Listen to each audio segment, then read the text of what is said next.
Hi there, everyone. I'm Clinton McCracken, the president of your union, the Orange County Classroom Teachers Association. I want to share a presentation with you that I gave at our bargaining session on July 16th. This will provide you with some more insight as to why CTA opposes the district proposal to strike through almost all of Article 10 about evaluations.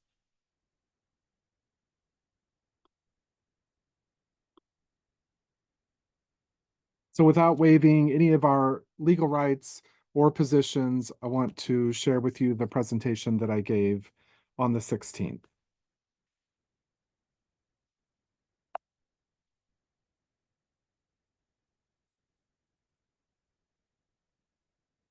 On this slide, and on the next couple of slides, you'll see several examples in Article 10 that are important to our teachers and that the district is proposing to eliminate. And I'm just going to read a few of the bullets that you see here. You can pause this video to read through the rest of them or check out Article 10 to take a look at them yourself.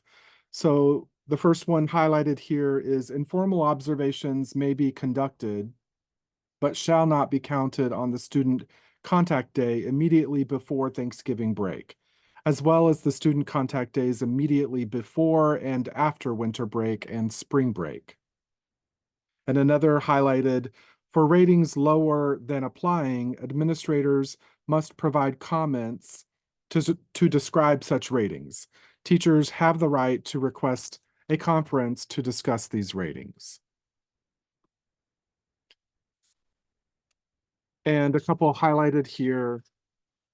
The evaluating administrator shall indicate to the teacher when she or he is performing an informal observation prior to beginning the observation.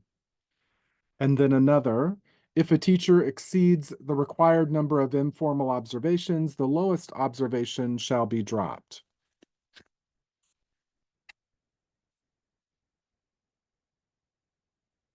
And three more on this slide. An informal observation may be rescheduled upon a teacher's request. No reasonable request shall be denied.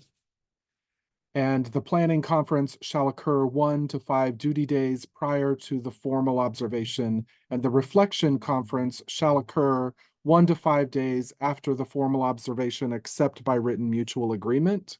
The last one on this slide, each conference shall provide privacy between the teacher and the administrator. So our contract gives specific process for evaluation so that it doesn't turn into a gotcha for teachers. So these are some of our concerns. And on this slide, it tells a little information and a timeline on how we actually got here. So this conversation that we're in right now began back in 2018 when the district let CTA know that OCPS wanted to implement a non-negotiated evaluation system written under the direction of then Deputy Superintendent Dr. Vasquez and Superintendent Dr. Jenkins. CTA then filed an unfair labor practice, and PERC ruled in favor of the Orange County teachers. The district then appealed the decision, but once again, the outcome was in favor of Orange County teachers. The district went to Tallahassee then to change the statute. And now Dr. Vasquez is attempting to take away teacher evaluation rights just because she believes that she can. No other explanation has been provided.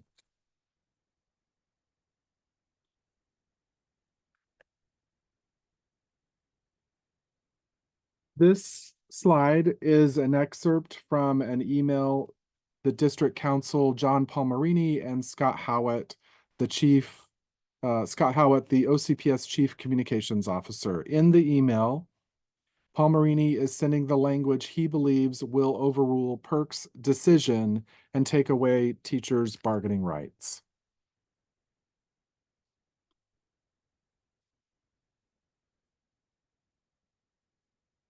And on October 28th, 2021, Scott Howitt, again, the OCPS Chief Communications Officer, sent Representative Federhoff a copy of the PERC ruling and proposed statutory amendments drafted by John Palmerini, Deputy General Counsel for OCPS, on November 15th, 2021.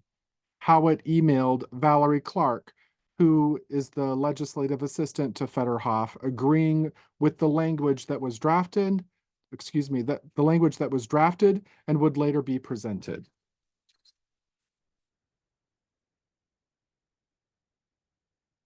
So as I mentioned, I'll forward this presentation, or I'm sorry, I did forward this presentation to Dr. Vasquez and also the school board. It's also posted on our bargaining updates page on our website. But I wanted to make sure that everyone is clear with what the district is proposing to strike from our contract. So here is a copy of the district's proposal. These are the first 2 pages of the proposal.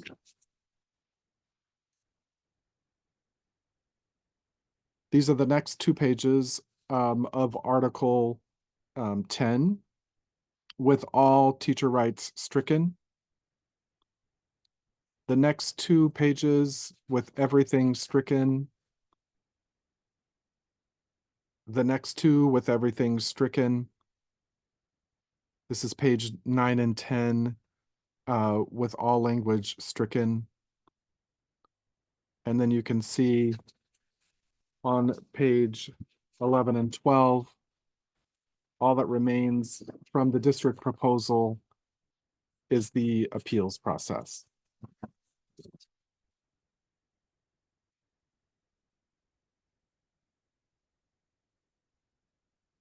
So at a time when we should be trying to make working with OCPS more appealing, the district has chosen a route that takes away teachers' rights.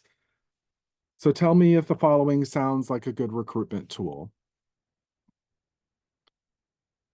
How many evaluations could be required? This would be determined by the superintendent. When could evaluations be conducted? What will be the cut scores to determine pay? What will the criteria be for evaluations? What will be the percentage of highly effective teachers? All to be determined by the superintendent.